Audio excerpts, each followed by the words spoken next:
Hello बच्चों, नमस्कार, good morning. कैसे हैं सभी लोग? उम्मीद करता हूँ बहुत अच्छे होंगे। और आज हम लोग क्लास नंबर 3 करने वाले हैं बच्चे, एवरेज चैप्टर की।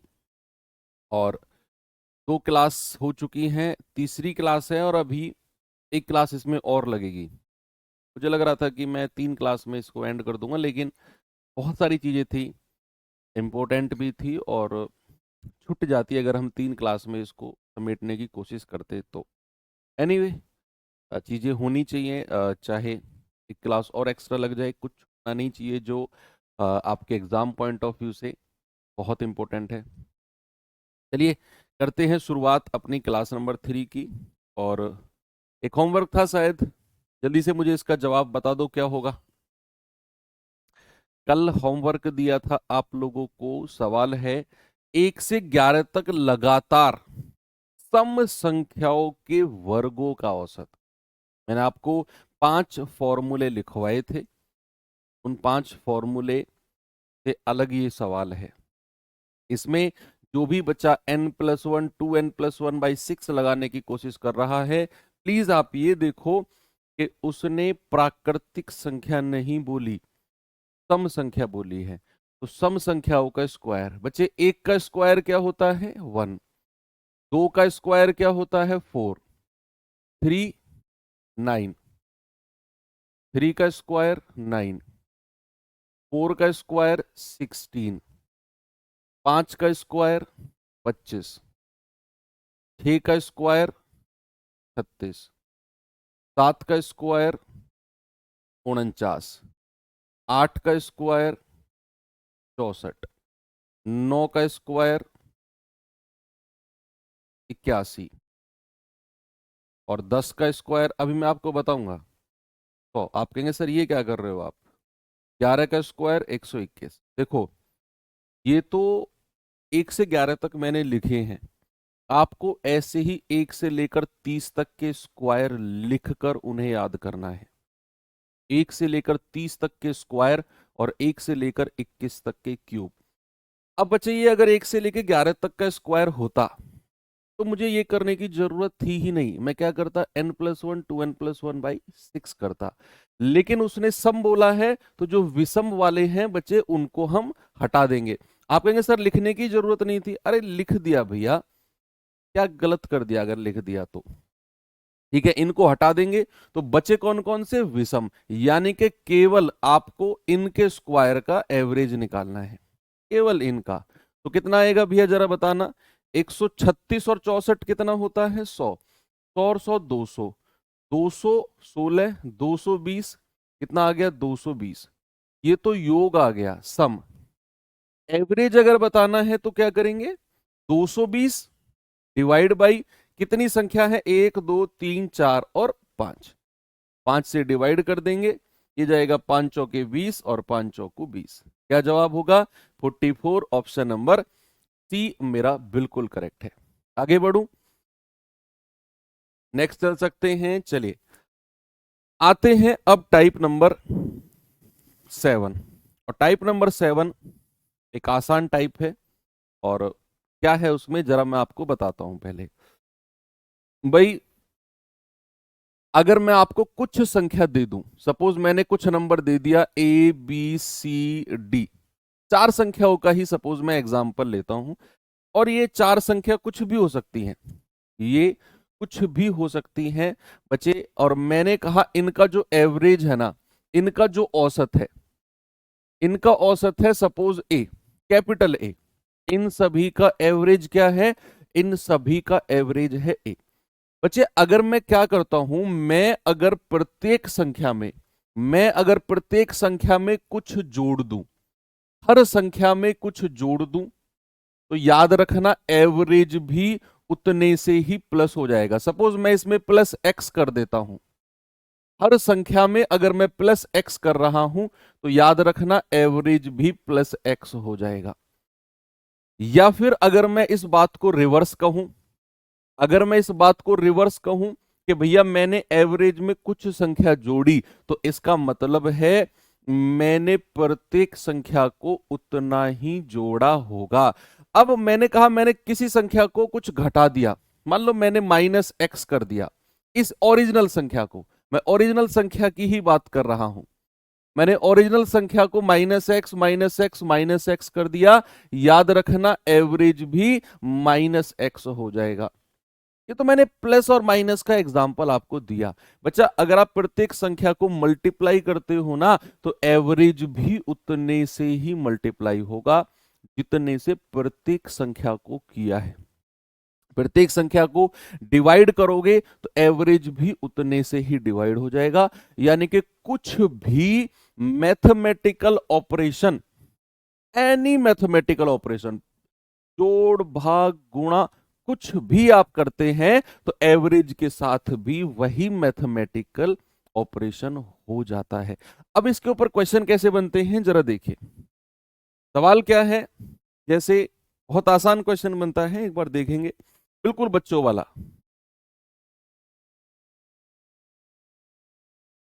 जल्दी से बताइए। हाँ, अलग अलग प्लस माइनस अगर है तो फिर वो जैसे मान लो ऐसा है कि प्रत्येक संख्या के साथ होना चाहिए। प्रत्येक संख्या के साथ मान लो आपने पहले कुछ संख्या जोड़ी, फिर हर संख्या में कुछ घटा दिया, तो एवरेज में भी पहले जुड़ेगा फिर घट जाएगा। ऐसा नहीं है कि आपने आधी संख्याओं में जोड़ा आधी में घटाया, किसी में जोड़ा किसी में घटाया, तो फिर एवरेज क्या होगा? फिर एवरेज का कोई डायरेक्ट रूल नहीं होता है, फिर आपको मैनुअली निकालना पड़ता है ना। ये तो मैंने आपको डायरेक्ट रूल बताया है, फिक्स पैटर्न है कि अगर प्रत्येक संख्या में कोई भी मैथमेटिकल ऑपरेशन करते हो, एवरेज में भी वही होता है। 12 संख्याओं का एवरेज कितना है? 30। अगर प्रत्येक संख्या में 3 की कमी कर दी जाए तो नया औसत क्या होगा? भैया औसत में भी 3 की कमी हो जाएगी, यानी कि नया एवरेज क्या हो जाएगा? 30 माइनस 3, पेन उठाने की जरूरत ही नहीं है, एवरेज हो जाएगा 27। ये सवाल देखिए, 9 संख्याओं का एवरेज 42 है, अगर प्रत्येक संख्या में 5 की वृद्धि कर दी जाए तो नया औसत क्या होगा? भाई प्रत्येक संख्या में 5 की वृद्धि कर रहा है तो एवरेज भी 5 से बढ़ जाएगा। मैं खुद कह रहा हूं, ये बहुत आसान टाइप है, आपको कहने की जरूरत ही नहीं है, मैं खुद ही कह रहा हूं। तो अगर प्रत्येक संख्या में 5 की वृद्धि कर दी तो एवरेज भी 5 बढ़ जाएगा, यानी कि 47 हो जाएगा। अगर मैं आगे बढ़ूं, अगला सवाल कि 36 संख्याओं का एवरेज 432 है, अगर प्रत्येक संख्या को 9 से विभाजित कर दिया जाए तो नया औसत क्या हो जाएगा? बच्चे बताएंगे। भाई प्रत्येक संख्या को 9 से डिवाइड कर रहा है, प्रत्येक संख्या को, तो औसत भी 9 से डिवाइड हो जाएगा, यानी कि जो मेरा औसत 432 है वो भी 9 से डिवाइड कर दो, क्योंकि उसने प्रत्येक संख्या को 9 से डिवाइड किया है। तो 48 आपका जवाब होगा, ऑप्शन नंबर बी। एक दो दिन में शायद मुझे ऐसा लगता है कि आपका वो आना शुरू हो जाएगा अब। अगर सब कुछ ठीक चलता रहा तो स्लॉट बुकिंग वगैरह शुरू हो जाएगी, क्योंकि दिल्ली पुलिस का भी एग्जाम हुआ था तो 20 दिन पहले शायद स्लॉट बुकिंग शुरू हुई थी। सीजीएल की भी 20 दिन पहले शायद स्लॉट बुकिंग।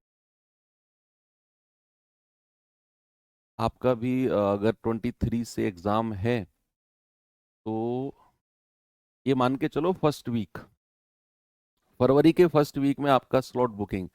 तो जिसको जो स्लॉट चाहिए भैया पहले से डिसाइड कर लो, और सोच लो कि जब कभी सोच रहे हो कि जब स्लॉट बुकिंग ओपन होगी तब वेबसाइट खोल के तभी सोचूंगा कौन सा भरूं, पूरा प्लान कर लो दिमाग में पहले ही कि ये नहीं तो ये नहीं तो ये, पहले पे ये रखूंगा दूसरे पे ये रखूंगा, पूरी प्लानिंग यहाँ कर लो। ये नहीं मिला तो यहाँ रखूंगा और यहाँ जाऊंगा कैसे कैसे, कोई रिलेटिव है क्या मेरा वहां, तो ऐसी प्लानिंग करके स्लॉट बुकिंग की अपनी प्रिपरेशन कर लो पहले से ही। कह रहे एक्स संख्याओं का एवरेज 3x है, यदि प्रत्येक संख्या में x-1 घटा दिया जाए तो नया औसत क्या होगा?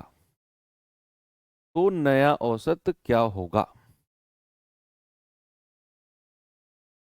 प्रत्येक संख्या में x-1 घटाया है तो नया औसत भी क्या हो जाएगा? घट जाएगा x-1, माइनस के अंदर मल्टीप्लाई कर दो, माइनस और माइनस प्लस हो जाएगा, 3x minus x 2x plus 1।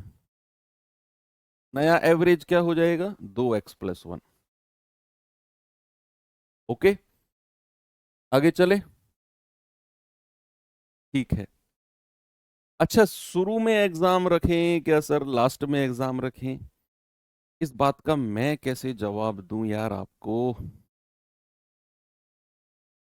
अगर मैं होता आपकी जगह तो शुरू की शिफ्ट में मैं ट्राई करता। लोग लास्ट की शिफ्ट में करते हैं कि भैया पता चल जाएगा कैसा पेपर बन रहा है। मेरा कुछ अलग सोचना है।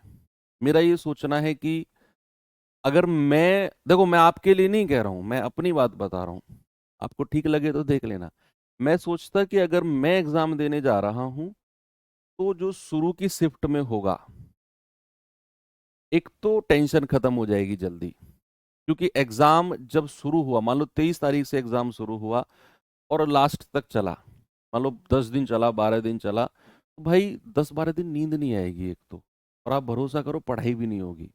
आप एनालिसिस ही ढूंढते रह जाओगे यूट्यूब पर, ना तो ढंग से खा पाओगे, ना ढंग से सो पाओगे, और ना ढंग से पढ़ पाओगे। तो फिर ऐसे दुख दुख होती रहती है, पता नहीं आज कैसा पेपर आया, आज कैसा आया, पता नहीं मेरा कैसे आएगा, पता नहीं। और ये एक प्रोसेस है कि अगर पेपर लास्ट की शिफ्ट तक जाता है तो अनप्रेडिक्टेबल हो जाता है। फिर ऐसा मत सोचना कि शुरू में जो आया वही फ्लो लास्ट तक रहेगा, नहीं, वो चीजें अब चेंज हुई हैं। तो शुरू में अगर हम रखते हैं, हालांकि वो चीज रैंडम चलती है, लेकिन शुरू में अगर हम रखते हैं तो कहीं ना कहीं ज्यादा पढ़ी लिखी जीएस आ जाती है शुरू में। और अगर मान लो टफ पेपर भी आया, सपोज दैट अगर आया, तो शुरू वाली शिफ्ट को ज्यादा नॉर्मलाइजेशन मिल जाता है। फिर नॉर्मलाइजेशन का कॉन्सेप्ट है, तो ये डरना ही नहीं है कि शुरू में रखें लास्ट में रखें। अब होली आ गई, 23 फरवरी से पेपर है, अब होली आ गई तो शुरू में अपना पेपर दे के होली अच्छे से सेलिब्रेट करो ना।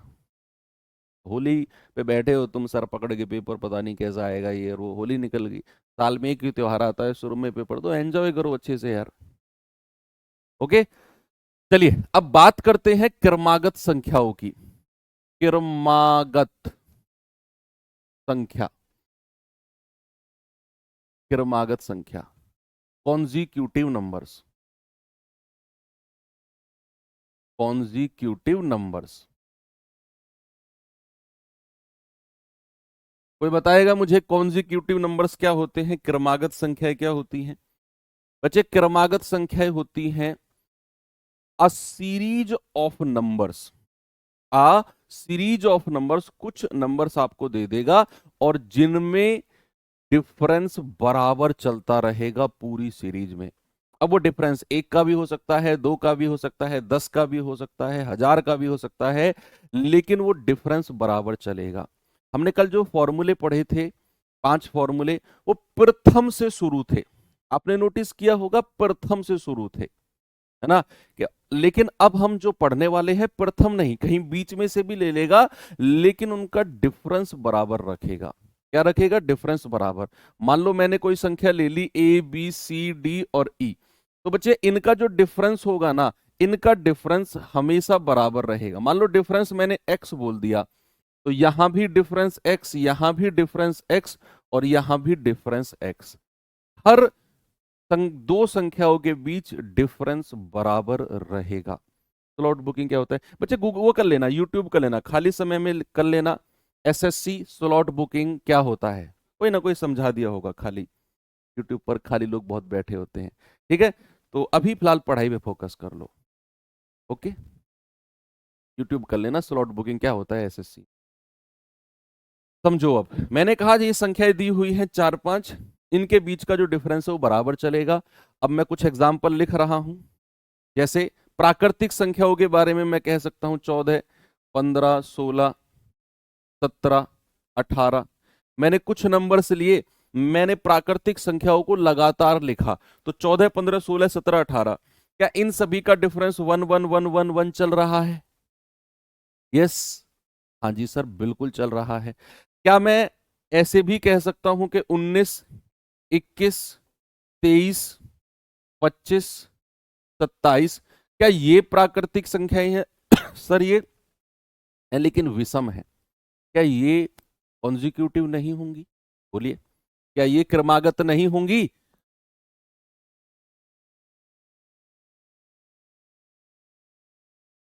क्या ये कॉन्जिक्यूटिव नहीं होंगी? बिल्कुल होंगी सर। मैंने कहा 40, 42, 44, 46, 48, 50, क्या ये कॉन्जिक्यूटिव नहीं होंगे? बिल्कुल है सर, दो दो दो दो का डिफरेंस है। ओके, जरा मुझे एक बात बताना, पहाड़े टेबल सीखे हैं सबने? टेबल पहाड़े पढ़े हैं ना सबने? 6 का पहाड़ा, 6 एकम 6, 6 दूनी 12, 6 तिया 18, 6 चौक 24, 6 एकम 6, 6 दूनी 12, 6 तिया 18, 6 चौक 24, 6 पंजे 30।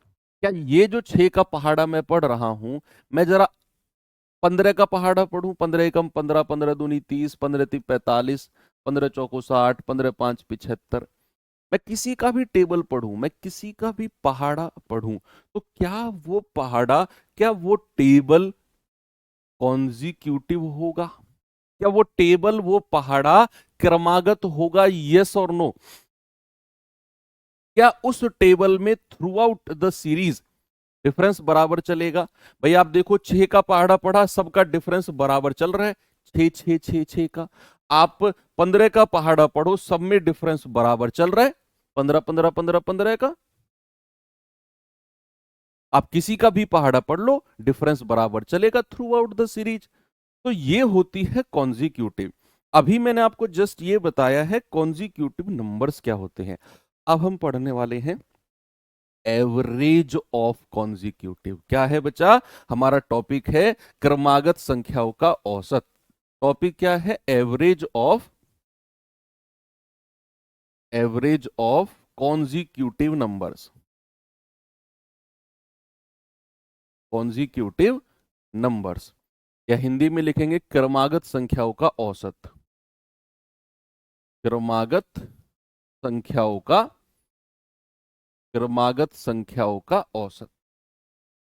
एवरेज ऑफ कॉन्जिक्यूटिव नंबर्स, क्रमागत संख्याओं का औसत। देखो, ये तो आपने सीख लिया क्रमागत संख्याएं क्या होती हैं। अब इनका एवरेज भी एक स्पेशल तरीके से निकलता है। एक स्पेशल तरीके से निकलता है। कैसे भाई? दो तरह से निकलता है। एक तो कोई भी अगर क्रमागत सीरीज आपको दे रखी है, कोई भी क्रमागत सीरीज, तो उनका जो एवरेज होता है, बच्चे याद रखना, फर्स्ट टर्म प्रथम पद प्लस लास्ट टर्म अंतिम पद डिवाइड बाई 2। कोई भी सीरीज आपको दे रखी है, उस सीरीज का क्रमागत होनी चाहिए। उस सीरीज का जो एवरेज होता है वो पहला वाला संख्या, और सबसे बीच में क्या है हमें नहीं मतलब, पहली वाली लास्ट वाली को जोड़कर 2 से डिवाइड कर दो, ये होता है उनका एवरेज। और सेकंड जो एक और इंपॉर्टेंट है, कि अगर कोई क्रमागत सीरीज आपको दी हुई है, उनका जो एवरेज होता है बच्चा, वो बीचों बीच वाली संख्या होता है। क्या होता है? बीचों बीच वाली संख्या।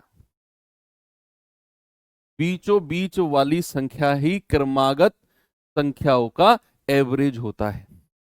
मैं आपको कुछ एग्जाम्पल देकर इनको समझाता हूं।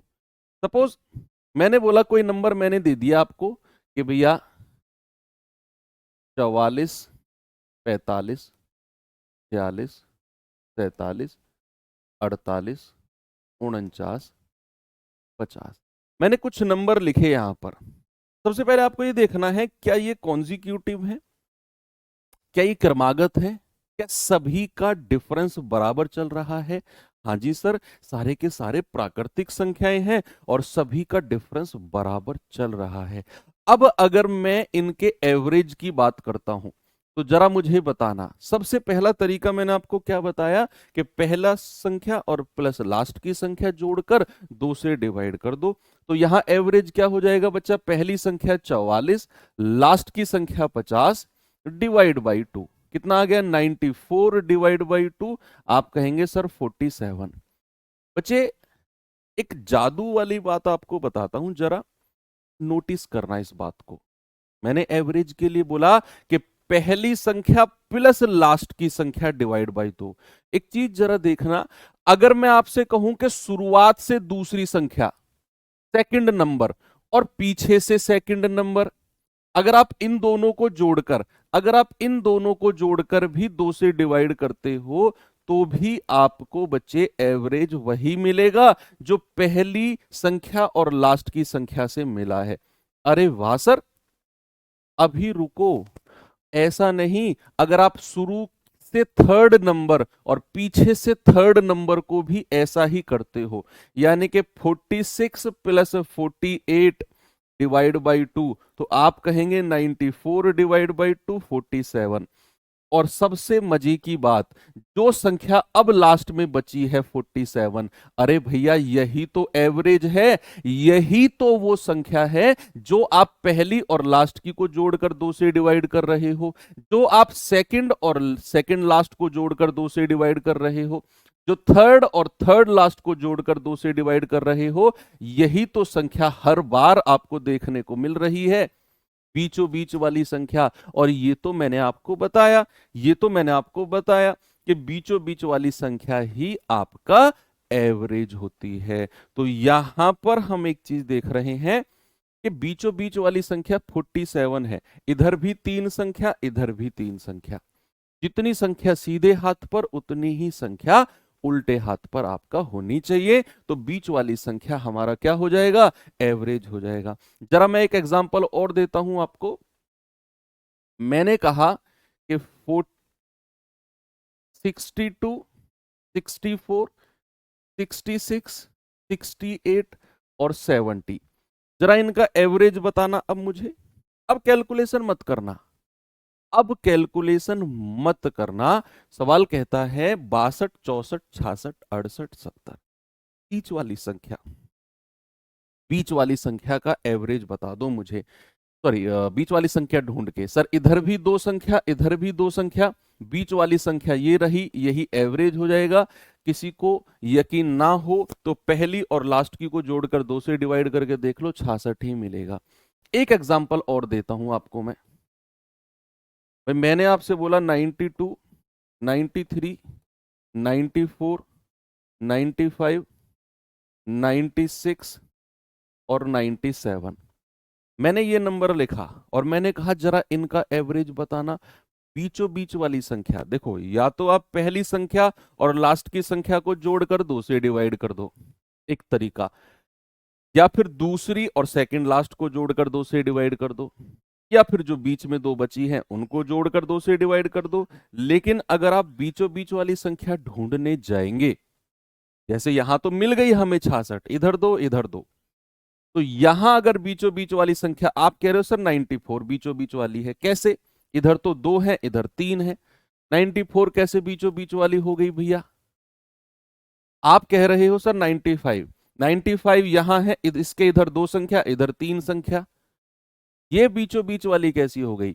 इसका मतलब है इस सीरीज में जो संख्याएं आपको दी हुई हैं, इनमें से कोई भी संख्या बीचों बीच वाली नहीं है। तो बीचों बीच वाली कहां गई सर फिर, भैया 94 और 95 के बीच। ये तराजू है, आपको तराजू को बिल्कुल कांटे को सीधा रखना है। अगर तराजू का कांटा 94 पे रखोगे ना तो पलड़ा उधर का भारी हो जाएगा, फिर उधर 3 संख्या हो जाएंगी इधर 2, तो तराजू ऐसे हो जाएगा। तराजू को बिल्कुल बैलेंस रखना है तो हमें 94 और 95 के बीच में रहना पड़ेगा। और 94 और 95 के बिल्कुल बीचों बीच कौन सी संख्या होती है, 94.5। क्या होती है बच्चा, 94.5, वही मेरा सही जवाब है। इनमें से कोई संख्या बीचों बीच नहीं थी, तो इन दोनों के बीच में एवरेज हो जाएगा और इन दोनों के बीच में 94.5, सिंपल। ओके, अब आप तैयार हैं सवालों को करने के लिए। चलिए पहला क्वेश्चन है आपके सामने, ये रहा, जरा देखेंगे।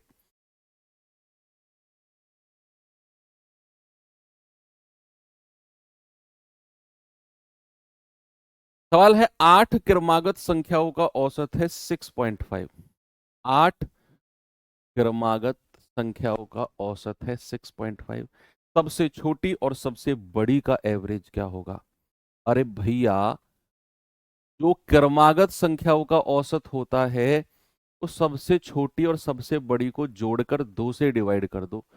अब सबसे छोटी और सबसे बड़ी को जोड़कर मैं 2 से डिवाइड करता हूं, इसका मतलब है इन दोनों का एवरेज ही तो निकाल रहा हूं मैं।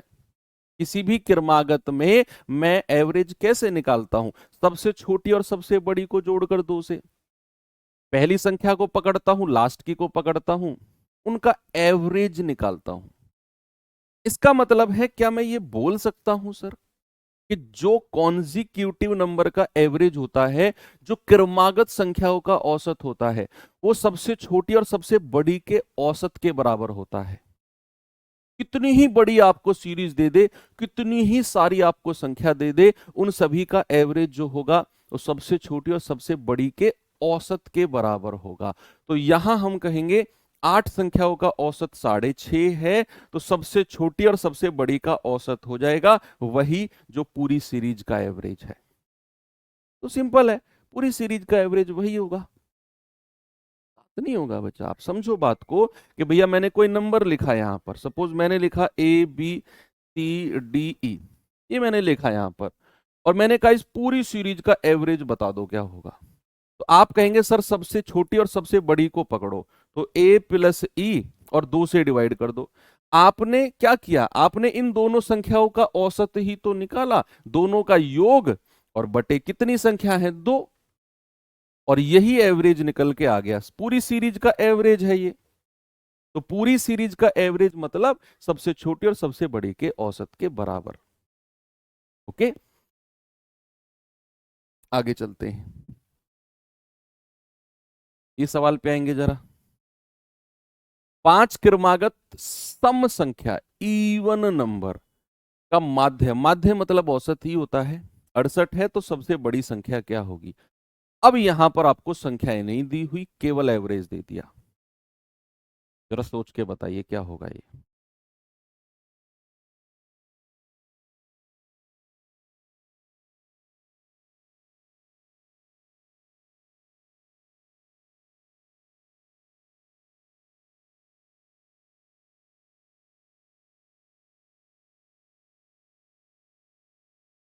कह रहा है 5 क्रमागत सम संख्या है। अब क्रमागत का मतलब क्या होता है? लगातार। क्या होता है क्रमागत का मतलब? लगातार। यानी कि 1 2 3 4 और 5, ये 5 नंबर मैंने यहां पर लिख दिए, 1 2 3 4 और 5।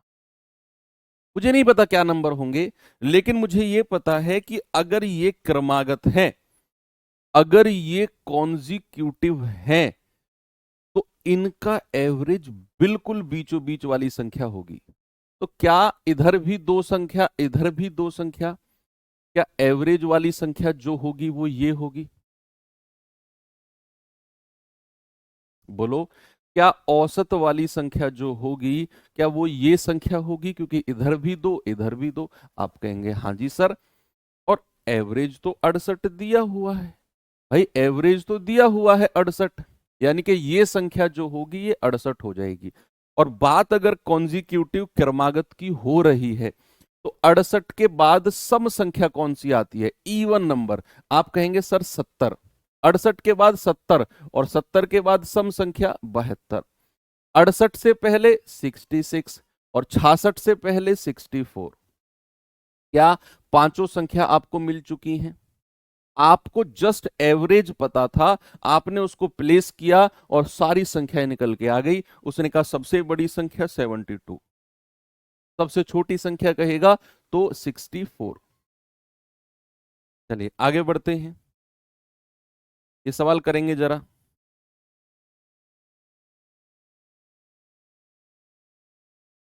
कह रहे 5 क्रमागत विषम संख्याओं का एवरेज 61। 5 क्रमागत विषम संख्याओं का एवरेज 61 है, तो इनमें से सबसे छोटी, सबसे पहले ये देखो कितनी संख्या है? 5 है, तो 5 प्लेस बना लो, 1 2 3 4 5, 5 प्लेस बना लिया आपने। अब सवाल कहता है कि क्रमागत है, क्रमागत है तो एवरेज क्या होगा? बिल्कुल बीचों बीच वाली संख्या होगा। अब सवाल कहता है कि भैया एवरेज तो 61 है, तो बीचों बीच वाली संख्या 61 हो जाएगी। अब चूंकि सवाल ने क्रमागत बोला है, तो 61 के बाद विषम ऑड नंबर कौन सा होगा? 63, 63 के बाद 65, 61 से पहले 59 क्या होगा 59, और इससे पहले 57। सवाल क्या कहता है, सबसे छोटी, भैया सबसे छोटी संख्या 57। आपका जवाब है ऑप्शन नंबर ए, क्या होगा 57। चलिए आगे बढ़ते हैं, इस सवाल पे आएंगे जरा। सवाल है, चार क्रमागत विषम संख्या है ए बी सी डी, इनका एवरेज 14 है, तो ए और डी का गुणनफल क्या होगा, multiplication of A and D. चार नंबर उसने बोल दिए, चार नंबर बच्चा उसने बोले हैं, और कहा है कि एवरेज 14 है, तो ए और डी का गुणनफल यानी कि मल्टीप्लीकेशन क्या होगा।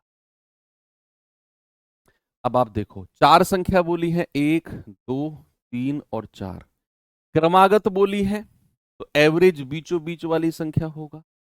दूसरा, उसने विषम बोली है, तो दो दो का डिफरेंस होगा, ऑड नंबर्स होंगे। और एवरेज जो होता है क्रमागत का बच्चा, वो बीचों बीच वाली संख्या होती है, बिल्कुल बीचों बीच। देखो ये ए है, ये बी है, ये सी है और ये डी है।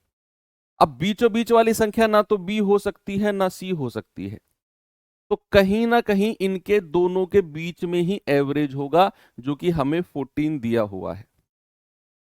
इन चारों संख्याओं में से कोई सी भी संख्या 14 नहीं है, कोई सी भी संख्या एवरेज नहीं है, इन दोनों के बीच वाली संख्या ही एवरेज है।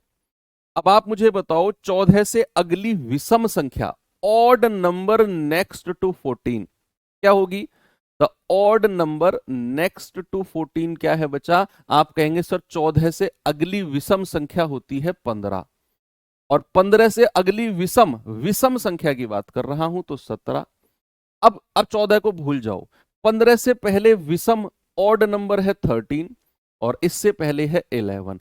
ये चारों संख्या मिल गई आपको, आपको 14 एवरेज दिया हुआ था, चारों संख्याओं में से कोई सी भी संख्या 14 नहीं हो सकती है, इन दोनों के बीच में है। तो 14 से अगली संख्या 15, 15 से अगली 17, 15 से पहली 13, 13 से पहली 11। सवाल कहता है ए और डी का गुणनफल, multiplication of A and D क्या हो जाएगा, 11 इंटू 17, तो 11 सत्ते 77, 11 एकम 11 7 18, क्या हो जाएगा बच्चा 187, ऑप्शन नंबर डी 187।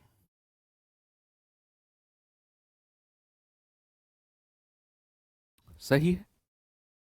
चलिए जरा ये सवाल का जवाब बताना मुझे।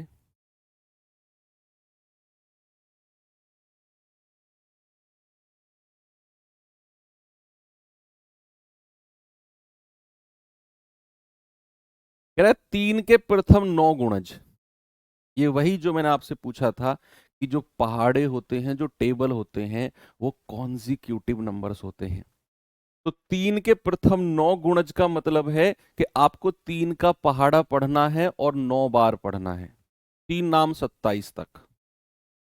अब आपको लिखना नहीं है, 3 के प्रथम 9 गुणज ऐसे नहीं लिखना है, 3 एकम 3, 3 दूनी 6, 3 तिया 9, और चले गए 9 गुणज निकालने, नहीं। आपको केवल पहला गुणज और अंतिम गुणज चाहिए, क्योंकि ये तो हमें पता है कि जो इसके प्रथम गुणज होंगे वो कॉन्जिक्यूटिव होंगे, वो क्रमागत होंगे। अब अगर क्रमागत है तो हमें पहला पद और लास्ट का पद चाहिए, फर्स्ट टर्म और लास्ट टर्म चाहिए। तो 3 का पहला गुणज क्या होगा, 3 एकम 3, फिर दूसरा गुणज 3 गुणा 2, तीसरा चौथा पांचवा, और ऐसा करते करते सबसे लास्ट का गुणज होगा 3 गुणा 9। तो पहला गुणज मिल गया 3, अंतिम गुणज मिल गया 27। तो एवरेज क्या हो जाएगा बच्चा, एवरेज हो जाएगा पहला टर्म प्लस लास्ट का टर्म डिवाइड बाई 2, यानी कि 30/2, और आप कहेंगे 15, क्या कहेंगे 15, ऑप्शन नंबर बी मेरा बिल्कुल सही जवाब है। आपको बीच वाले टर्म निकालने की जरूरत ही नहीं है भैया, वो चाहे अब 9 गुणज कहे 900 गुणज कहे। अब जैसे मैं आपसे एक क्वेश्चन पूछने लगूं कि जरा मुझे बताना 11 के प्रथम 18 गुणज, का एवरेज का औसत, average of first 18 multiples of 11, average of first 18 multiples of 11। तो क्या करेंगे आप, क्या 18 बार 11 की गुणा करके फिर देखेंगे क्या? नहीं, आपको पता है 11 का पहाड़ा 18 बार पढ़ना है, तो पहला गुणज क्या हो गया, 11 एकम 11, दूसरा तीसरा चौथे से मतलब नहीं है, सबसे लास्ट वाले पे आ जाओ, 11 गुणा 18, तो पहला 11 एकम 11, ये आ जाएगा 198 होगा। तो हमें एवरेज निकालना है, तो 11 प्लस 198 डिवाइड बाई 2 कितना आ जाएगा, 1209 डिवाइड बाई 2 क्या आ जाएगा, 104.5, कितना आ जाएगा, 104.5। ओके, चलिए आगे बढ़ते हैं, एक सवाल और देता हूं, ऐसा ही है मेरे पास, बताएंगे जरा इसका जवाब।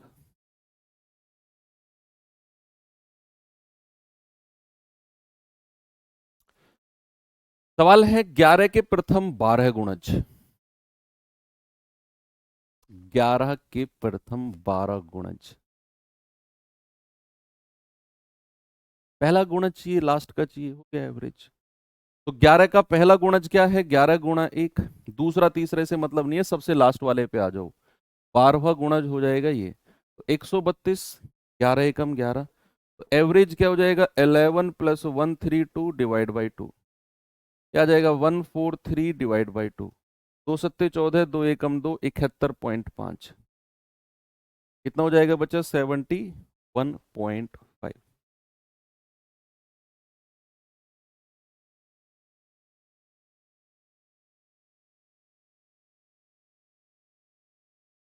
चलें आगे,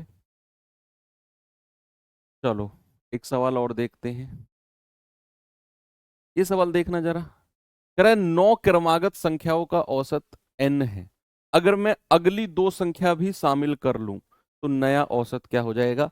इसे पहले मैं आपको डिटेल में बताऊंगा और फिर इसका मैं आपको एक शॉर्ट ट्रिक बताऊंगा। नेक्स्ट टाइम अगर ऐसा क्वेश्चन मिलेगा तो पेन मत उठाना, जरूरत भी नहीं पड़ेगी। पहले वो क्यों मैं ऐसा होगा उसकी डिटेल में देखते हैं। कह रहा है 9 क्रमागत संख्याओं का औसत n है, अगली दो संख्या, तो ये क्रमागत संख्या बोली है उसने, ये प्राकृतिक संख्याओं की बात कर रहा है, केवल नेचुरल नंबर्स की बात कर रहा है। तो 9 संख्या लिख लो, कोई भी, जरूरी नहीं है प्रथम एक से ही शुरू करना है ना, आपकी मर्जी है, कहीं से भी उठा लो बीच में से, लेकिन वो क्रमागत प्राकृतिक संख्या होनी चाहिए, ऐसा कुछ नहीं है 1 से ही लेना है। मैं 7 से ले रहा हूं, 7 8 9 10 11 12 13 14 15 16 1 2 3 4 5 6 7 8 9, यही लिख लेता हूँ 15, है ना, 9 हो गई ना, 1 2 3 4 5 6 7 8 9। अब ये 9 संख्या मैंने लिख ली, ये कहां से आई कैसे आई, मैंने अपनी तरफ से लिखी है, आपकी मर्जी है, आप अपनी तरफ से लिख लो। अब इनका एवरेज होगा बीचों बीच वाली संख्या, यानी कि 4 संख्या इधर 4 इधर, एवरेज हो जाएगा 11, एवरेज क्या हो गया 11। तो क्या मैं इसी को n की वैल्यू कह दूं, सवाल कह रहा है n है एवरेज, 9 संख्याओं का एवरेज n है, तो मैंने कह दिया कि भैया जो एवरेज 11 आया है ना, ये n है। अब कह रहा है अगली दो संख्या भी ले लो, तो 15 से अगली संख्या क्या होती है 16, और 16 से अगली संख्या क्या होती है 17, तो 16 और 17 को भी ले लिया आपने, तो अब नया एवरेज क्या हो जाएगा, पहली संख्या और लास्ट की संख्या डिवाइड बाई 2, तो 7 प्लस 17 डिवाइड बाई 2, यानी कि 24/2, एवरेज क्या हो जाएगा 12। भाई अब अगली दो संख्या अगर मैं ले रहा हूं, मैंने शुरू की 9 संख्या ली, एवरेज आया बीच वाली संख्या 11, उसको n बोल दिया मैंने। सवाल करा अगली दो संख्या भी ले लो, अगली दो यानी कि 15 से अगली 16, 16 से अगली 17। अब मेरी सीरीज 7 से शुरू होगी और 17 तक जाएगी, या तो अब बीचों बीच वाली संख्या ढूंढ लो 12 को, या नहीं भी कर रहे हो तो पहली संख्या प्लस लास्ट की संख्या जोड़कर 2 से डिवाइड कर दो, नया एवरेज आ गया 12। अब सवाल कहता है तो नया average increase by 2, remain same, increase by 1, increase by 1.5, पुराने एवरेज से कितना ज्यादा होगा, पुराना एवरेज कितना था 11, नया एवरेज 12, तो क्या नया एवरेज इंक्रीज बाय 1 होगा। पुराने से एक ज्यादा हो जाएगा, यानी कि अगर आप अगली दो संख्या लेते हो तो एवरेज बढ़ता है एक से। अब इसकी मैं ट्रिक बताता हूं आपको। ट्रिक क्या है बच्चा, कि आप एक बार फिर से सवाल को पढ़ो। आपको दिया गया है, आपको दिया गया है कि कुछ प्राकृतिक संख्याओं का दिया हुआ है, कुछ प्राकृतिक संख्या, कुछ नेचुरल नंबर्स, कुछ नेचुरल नंबर्स का एवरेज आपको दे दिया, सपोज n, एवरेज दे दिया आपको n। अब सवाल कहेगा अगर वो अगली, आपसे कहेगा अगर वो अगली या नेक्स्ट अगली, मान लो आपसे कहेगा x संख्या, अगली x संख्या और ले ले, और ले, अगली और संख्या और सम्मिलित कर ले, इंक्लूड कर ले, तो नया एवरेज क्या हो जाएगा, नया एवरेज। तो याद रखना बच्चे, नया एवरेज हो जाएगा। पुराने एवरेज में जोड़ना है क्या, x का आधा, x का आधा, पुराने एवरेज में जोड़ना है x का आधा। जितनी वो संख्या जोड़ रहा है ना, उस संख्या का आधा कर दो, एवरेज उतना प्लस हो जाएगा। अब जैसे उसने कहा कि 9 क्रमागत का एवरेज n है, अगली दो संख्या और ले ले तो एवरेज कितना इंक्रीज हो जाएगा, अगली संख्या x और डिवाइड बाई 2, तो 2/2, यानी कि एवरेज जो है वो +1 हो जाएगा। पुराना एवरेज अगर n है, नया हो जाएगा n+1, यानी कि इंक्रीज बाई 1। मान लो अगर क्वेश्चन में आपसे कहता, मान लो अगर क्वेश्चन में आपसे कहता कि अगली 10 संख्या, सपोज अगर वो कहता अगली 10 संख्या और ले लो, अगली 10 संख्या, तो आपका नया एवरेज कितने से इंक्रीज हो जाता।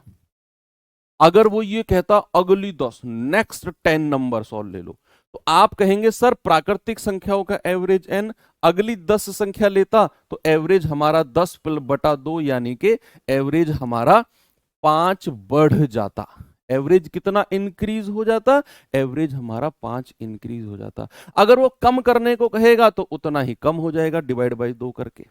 बढ़ाने को कहेगा बढ़ जाएगा, कम करने को कहेगा तो कम हो जाएगा। ये तो केवल प्राकृतिक संख्याओं की बात है। अगर वो सम प्राकृतिक या विषम प्राकृतिक, इवन नेचुरल या ऑड नेचुरल कहेगा तो क्या करें, उस केस में ये n/2 नहीं लगेगा। जैसे ये रहा क्वेश्चन आपके सामने, कह रहा 5 क्रमागत विषम, विषम संख्याओं का एवरेज है कि यदि अगली 3 विषम संख्या भी मैं सम्मिलित कर लूं तो नया एवरेज पुराने वाले से कितना बढ़ जाएगा, पुराने वाले से कितना ज्यादा हो जाएगा नया एवरेज, बताएंगे जरा।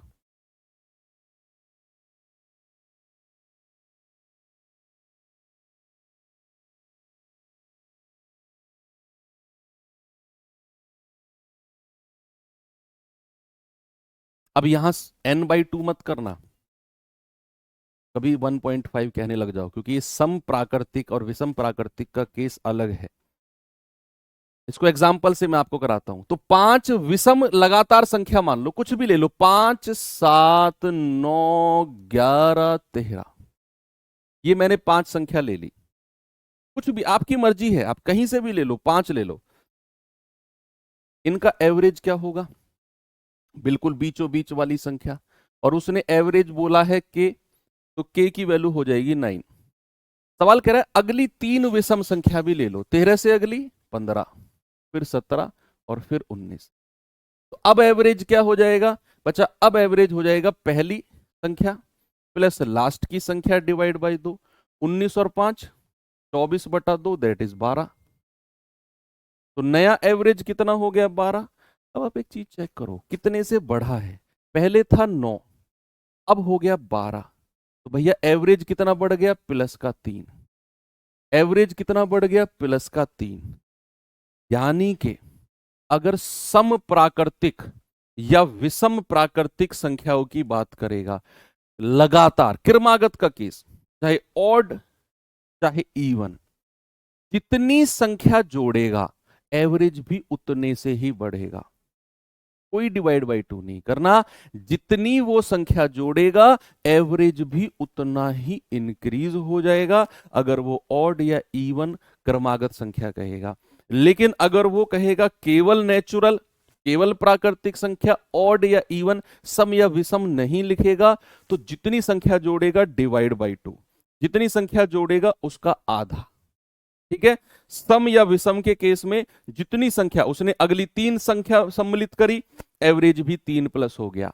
अगर वो अगली 50 संख्या इंक्लूड करेगा, एवरेज भी प्लस 50 हो जाएगा। लेकिन किस केस में, चाहे विषम क्रमागत चाहे सम क्रमागत, दोनों के केस में जितनी संख्या वो आगे इंक्लूड कर रहा है, सम्मिलित कर रहा है, एवरेज भी उतने से ही प्लस होना है। एक गड़बड़ मत कर देना एग्जाम में अगर सवाल आ जाए तो। ओके, चलिए दोनों केस में, सम के या इवन के केस में भी सेम है, जितनी संख्या जोड़ेगा एवरेज भी उतना ही बढ़ेगा। चलिए आगे बढ़ते हैं, ये चीजें क्लियर हैं। अब मैं आपको कराता हूं बच्चा कुछ क्रिकेट वाले सवाल, क्रिकेट वाले क्वेश्चन कर लेते हैं, कुछ क्रिकेट बेस्ड क्वेश्चन।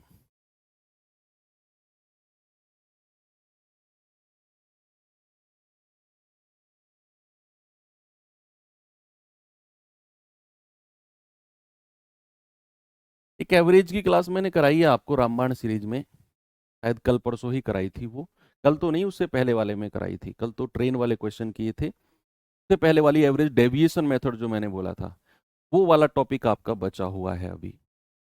यस, वो टॉपिक आपका बचा हुआ है, तो उसे कर लें आप लोग, कल की क्लास में हम उसे ही करेंगे।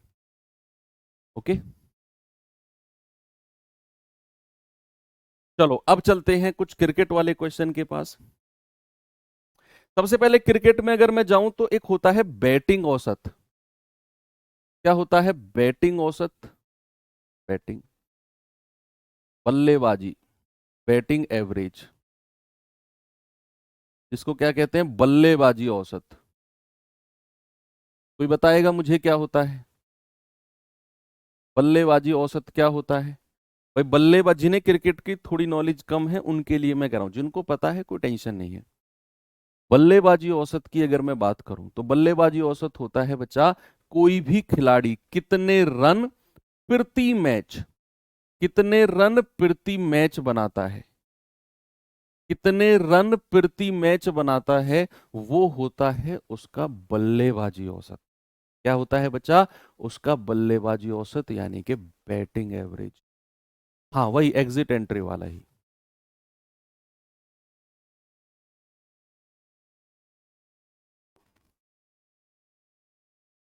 ठीक है, जिस रफ्तार से बल्लेबाज रन बनाते हैं, हाँ रफ्तार नहीं, मतलब रन प्रति मैच। अगर मैं कहूं तो रन प्रति मैच, एक मैच में उसने कितने रन बनाए, औसतन, औसतन एक मैच में कितने रन बनाए, वो होता है उसका बैटिंग। भाई हो सकता है किसी मैच में उसने 100 रन बनाए हो, किसी में 70 रह गए हो, तीसरे में 50 रह गए हो, चौथे में 150 बना दियो, पांचवें में 0 पे आउट हो गया हो, तो उसका एवरेज क्या होगा? सभी रन को जोड़कर जितने मैच खेले हैं उससे डिवाइड कर देंगे, वो आ जाएगा उसका बैटिंग औसत। ये वही एवरेज है जो नॉर्मली हमने पढ़ा हुआ है। तो चलिए अब हम करते हैं कुछ क्वेश्चन बैटिंग एवरेज के। तो पहला क्वेश्चन है, वही योग मेथड से करेंगे, वही योग मेथड से। कह रहा क्रिकेट की 10 पारी में एक बल्लेबाज द्वारा बनाया गया औसत 43 है, 10 पारी में एवरेज। अगली पारी में कितने रन बनाए ताकि उसका औसत 3 बढ़ जाए, ताकि उसका औसत 3 बढ़ जाए? बोलिए।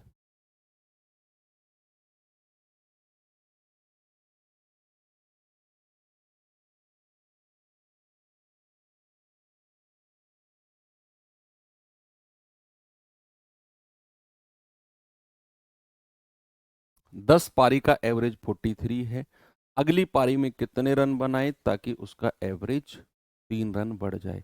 सबसे पहले 10 पारी का योग बता दो, 10 पारी का योग सम कितना है? तो आप कहेंगे सर 10 पारी का एवरेज अगर 43 है तो 10 पारी का योग हो जाएगा 430। भाई 10 पारी का सम कितना हो जाएगा? 430। यस, सवाल कहता है कि अगर उसने अगली पारी में कितने रन बनाने होंगे ताकि उसका एवरेज 3 बढ़ जाए। आपको पता है 10 पारी का एवरेज अगर 43 है तो 10 पारी के टोटल रन हो गए 430। ये 430 रन उसने टोटल 10 पारियों में बनाए हैं। अगली पारी में कितने रन बनाएगा हमें नहीं पता। मैंने मान लिया अगली पारी में उसने आर रन बनाए हैं। कितने आर? तो ये टोटल रन कितनी पारी के हो गए? तो ये 430 तो 10 पारी के रन हैं और एक पारी के रन उसने आर बनाए हैं, तो टोटल 11 पारी के रन हो गए। 10 पारी ये और एक ये, तो बराबर टोटल 11 पारी है। और 11 पारी का एवरेज कितना हो गया? कह रहा 3 बढ़ गया। तो पहले एवरेज कितना था? 43 और नया एवरेज कितना हो गया? 46। तो 11 पारी का एवरेज अगर 46 है तो 11 पारी का योग कितना हो जाएगा? 11 गुणा 46।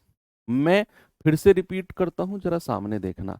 सवाल कहता है 10 पारी का औसत 43 है, तो 10 का योग कितना हो जाएगा? 10 गुणा 43। कह रहा है अगली पारी में कितने रन बनाए ताकि नया औसत 3 बढ़ जाए। मुझे नहीं पता कितने रन बनाए अगली पारी में, आर मान लिए। तो 430 प्लस आर, 11 पारी के रन हो गए, एक तरफ रख दो। दूसरी तरफ 11 पारी के रन मैं किसी और तरीके से निकाल रहा हूं। पारी है 11, भाई 10 पहले थी, एक और खेली 11, और 11 पारी का औसत कितना हो गया? 43 और 3 बढ़ गया 46। तो एक तरफ 11 को 46 से गुणा कर दो, औसत को संख्या से गुणा कर दो, तो ये भी आपका 11 पारी का रन हो गया और ये भी 11 पारी के रन है। दोनों को बराबर कर दिया, आर की वैल्यू निकाल लो। 46 से कम 46, 46 से कम 46 और 4 50, तो 506 माइनस 430 कितना आएगा? 76। तो यानी कि उस पारी में उसने 76 रन बनाए होंगे, 76। आगे चले, नेक्स्ट क्वेश्चन नंबर 31। जरा देखिए बच्चा सवाल को। सवाल है क्रिकेटर का 9 पारी का औसत 30 रन है, 10वीं पारी में वह कुछ रन बनाता है, हमें नहीं पता, तो उसका औसत बढ़ के 31 हो जाता है। अब नया औसत 31 है, पिछले में उसने बोला 3 बढ़ गया, तो हमने नया औसत लिखा। 43 पुराना था, नया हो गया 46। इसमें उसने बोला है नया, पुराना 30 था, नया 31 हो गया। कितने से बढ़ा वो नहीं, दे ही दिया नया औसत। अगर वो ये कहता कि उसका नया औसत 1 रन बढ़ गया, तो फिर तब मैं कहता 30 और 1 31। उसने आपका काम और आसान कर दिया। आसान क्या, लिख दिया बस। भाई 9 पारी का औसत अगर 30 है तो 9 का योग कितना हो जाएगा? 270। यानी कि 9 पारी में उसने टोटल 270 रन बनाए। 10वीं पारी में हमें नहीं पता, हमने मान लिया आर। तो ये हो गए टोटल 10 पारी के रन। अब मैं 10 पारी के रन कुछ और तरीके से निकालता हूं। पारी है 10 और 10 पारी का एवरेज 31 हो गया, तो 10 पारी के रन कितने हो जाएंगे? 10 गुणा 31। इस तरफ भी 10 पारी के रन है, इस तरफ भी 10 पारी के रन है, दोनों को बराबर कर दो, तो ये हो जाएगा 310 माइनस 270, यानी कि 10वीं पारी में मेरे भाई उसने 40 रन बनाए होंगे। Option number D. कितने रन बनाए हैं उसने 10वीं पारी में? 40 रन बनाए हैं। तो सिंपल। बताइए इसका जवाब।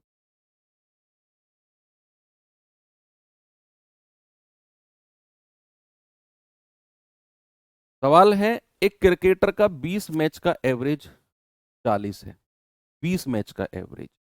सवाल कहता है कि यदि एक मैच में उसका सर्वोच्च 78 है तो बचे हुए 19 का एवरेज। यार ये तो बड़ा सिंपल हो गया।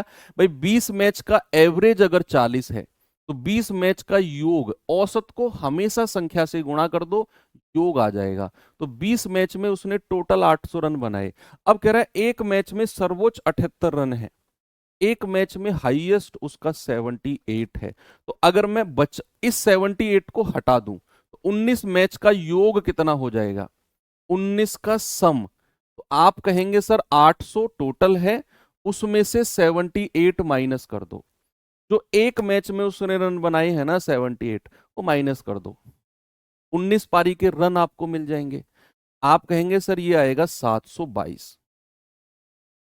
हाँ, कितना आएगा? 722। ये 722 जो है ये 19 पारी का सम है, 19 पारी का योग है ना। अब कह रहा है 19 पारी का एवरेज कितना हो जाएगा। 19 पारी का एवरेज हो जाएगा 722 बटा 19। 19 तिया 57, 19 अट्ठे 152। भैया एवरेज कितना हो जाएगा, एवरेज हो जाएगा 38। ये 19 पारी का योग है 38।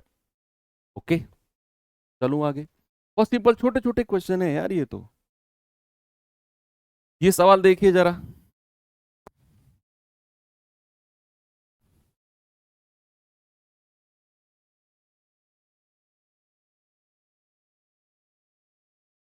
कह रहा है एक क्रिकेट खिलाड़ी कुल 9 पारी खेलता है, कुल 9 पारी। 10वीं तथा 11वीं पारी में उसके कुल 108 रन है, दोनों 10वीं और 11वीं में। 9 का एवरेज क्या है उसने नहीं दिया। 10वीं और 11वीं में टोटल 108 रन बनाए, जिससे उसका औसत स्कोर 12 घट गया। पुराना क्या औसत था नहीं दिया हुआ, लेकिन नया औसत 12 घट गया। कह रहा है बताओ कुल 11 पारी में उसने कितने रन बनाए होंगे, जल्दी से आप लोग मुझे बताएंगे।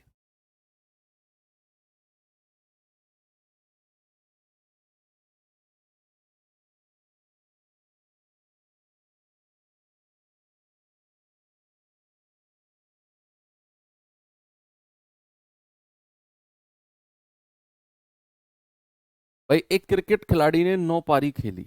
अब 9 का एवरेज हमें नहीं पता कितना है, तो मैं मान लूंगा कि 9 पारी का एवरेज, 9 पारी का औसत कुछ मान लो अपनी तरफ से। 9 पारी का औसत मान लो ए, कि भैया 9 पारी है उनका एवरेज ए रहा होगा। अगर 9 पारी का एवरेज है ए, तो क्या आप मुझे बता सकते हो 9 पारी का योग कितना हो जाएगा। 9a। आपने औसत को संख्या से गुणा कर दिया, तो 9 पारी का सम कितना हो गया 9a। अब सवाल कहता है कि 10वीं और 11वीं दो पारी में उसने टोटल 108 रन बनाए, तो 9 पारी का योग 9a, उसमें 108 जोड़ दो। पारी कितनी हो गई अब भाई, 9 पारी तो ये थी, दो पारी ये हो गई, पारी हो गई 11। पारी कितनी हो गई 11। कह रहा 11 पारी में अब उसका एवरेज 12 घट गया, यानी कि पुराना एवरेज अगर ए था तो घट के कितना हो गया A-12। तो 11 पारी का योग ये, और 9 प्लस 2 पारी, इधर भी 11 पारी का योग, इधर भी 11 पारी का योग, बराबर करके ए की वैल्यू निकाल दो। आप कहोगे सर 9a प्लस 108 बराबर 11a माइनस 132। ये 132 इधर आ जाएगा, 9a 11 में से घटेगा 2a। 132 और 108 कितना होता है 240, तो 2 से कटेगा 120 बार, यानी कि a की वैल्यू आ गई 120। तो a की वैल्यू 120 है। बच्चे अगर वो आपसे ये कहता कि 9 पारी का कितने रन बनाए हैं, 9 पारी में कितने रन बनाए हैं, तो आपका जवाब होता a की वैल्यू 120 आ गई, केवल 9a, केवल 9a। उसने क्या पूछा है कि कुल 11 पारी में कितने रन बनाए हैं, कुल 11। तो आप या तो a की वैल्यू इधर रख दो, ये भी 11 पारी के रन है, या फिर a की वैल्यू यहां रख दो, ये भी 11 पारी के रन है। किसी भी तरफ से आप रखकर निकाल सकते हैं, यहां रख दो।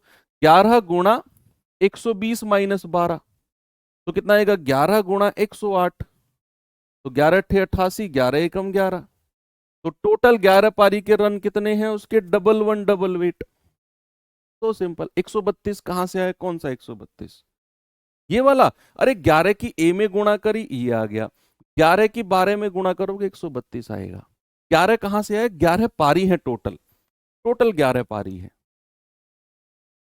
9 पारी तो उसने पहले खेली, और प्लस जो दो पारी है 10वीं और 11वीं, दो पारी में 108 रन हो गए, तो 9 प्लस 2 कितना हो गया 11 पारी हो गई।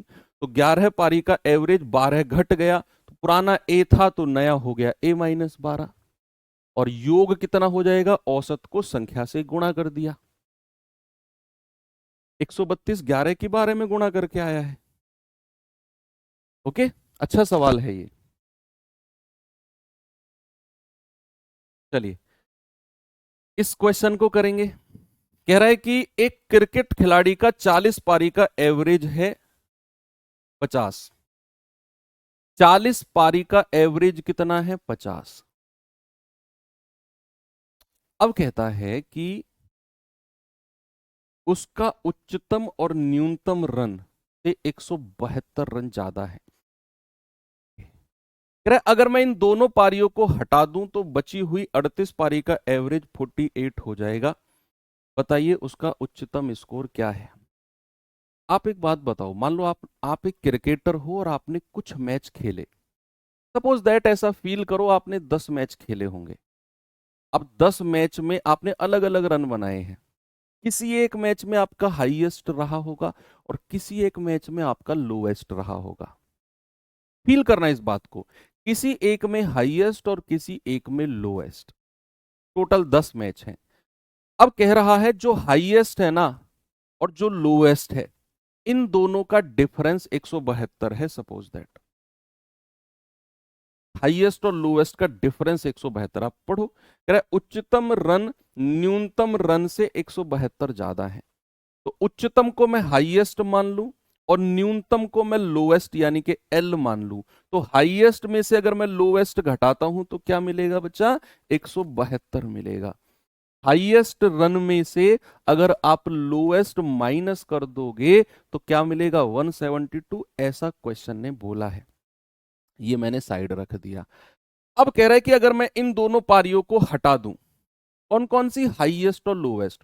तो कितनी पारी हटा दिया आपने? 2। तो पारी पहले कितनी थी? 40। अब कितनी बचेंगी? केवल 38। 2 पारी आपने हटा दी, हाईएस्ट और लोएस्ट। कह रहा है कि जो पहले 40 पारी का एवरेज 50 था ना, अब 38 का एवरेज 48 बचेगा। जरा मुझे बताना 40 का योग, 40 पारी का योग कितना है? 40 गुणा 50 यानी कि 2000। जरा मुझे बताना जो 2 पारी आपने हटा दी उनको हटाकर 38 का एवरेज कितना बचेगा? आप कहेंगे 38 गुणा 48। संख्या को औसत से गुणा कर दिया, 38 का और हो जाएगा आपका 48। तो जरा मल्टीप्लाई करना भाई, कितना आएगा? 48 को 38 से गुणा कर दो यार। 8 अट्ठे 64, 8 चौक 32 और 6 38। 3 अट्ठे 24, 3 चौक 12, 2 14, 4 2 4 3 7 और 1 8, 1824 आ गया।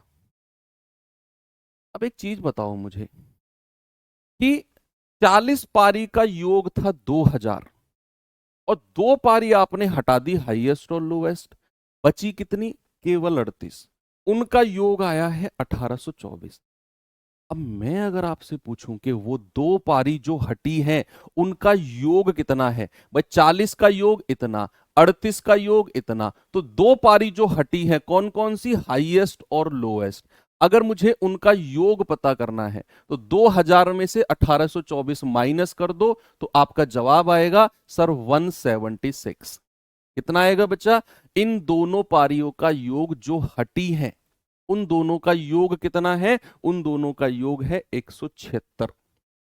आपने 40 के योग 2000 में से आपने 38 का योग 1824 माइनस कर दिया तो वो 2 पारी का टोटल निकल के आ गया 176। और ये डिफरेंस तो सवाल में ही दिया हुआ था हमें, 172। भाई ए प्लस बी और ए माइनस बी की वैल्यू दे रखी हो तो ए और बी की अलग अलग वैल्यू नहीं निकाल सकते हम? बिल्कुल निकाल सकते हैं। अगर मुझे एच की वैल्यू निकालनी हो तो दोनों को जोड़ूंगा और 2 से डिवाइड कर दो तो कितना आएगा? 6 और 2 8, 7 7 14, 348/2 यानी कि 174। अगर मुझे लोएस्ट एल निकालना हो जिसके साथ प्लस माइनस लगा हुआ है तो बड़े में से छोटा माइनस करो और 2 से डिवाइड कर दो यानी कि 4/2, ये आ गया 2। लोएस्ट है 2, हाईएस्ट है 174।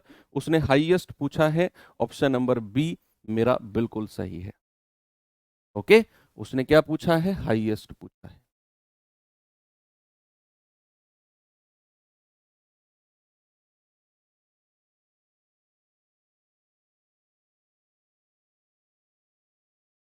चलो ठीक है, एंड करते हैं अब यहीं पे। ओके, अब क्या है आपका, एक तो कुछ मिसलेनियस बचा हुआ, जो बॉलिंग एवरेज है ना वो इतना इंपॉर्टेंट नहीं है, वो मैं आप कहोगे तो 1 2 क्वेश्चन मैं आपको मिसलेनियस में करा दूंगा। ओके, हम चीजें फोकस्ड चीजों पर चल रहे हैं, bowling average is not important part. Miscellaneous में करा दूंगा फिर भी 1 2 क्वेश्चन आपको मैं।